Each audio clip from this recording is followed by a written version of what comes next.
the hatch now open.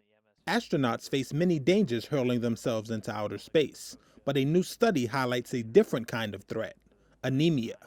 Astronauts are known to experience space anemia, a red blood cell deficiency while on missions, but until now it was thought to be temporary.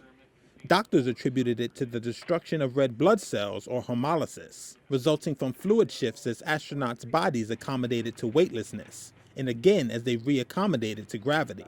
But Dr. G. Trudell of the University of Ottawa, who led a study of 14 astronauts funded by the Canadian Space Agency, says this anemia is much more impactful. We thought we knew about space anemia, and we did not. We had assumed that this was a very quick phenomenon of adaptation and nothing was going on. And now we're discovering that's not the case. That space has a primary specific effect on red blood cell regulation. Normally, the body destroys and replaces nearly 2 million red blood cells per second.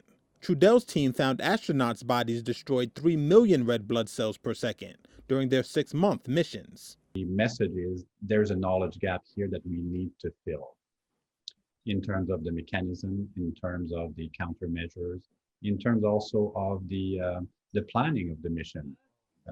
So will we need some blood products or artificial blood products on board the mission to Mars, given the fact that there is destruction ongoing? Would we need iron supplements at one point if we can't recycle all of the iron to make new red blood cells, and so on?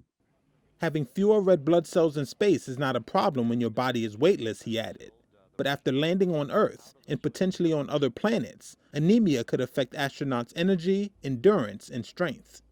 His team reported on Friday in Nature Medicine that a year after returning to Earth, the astronauts' red blood cells had not completely returned to pre-flight levels.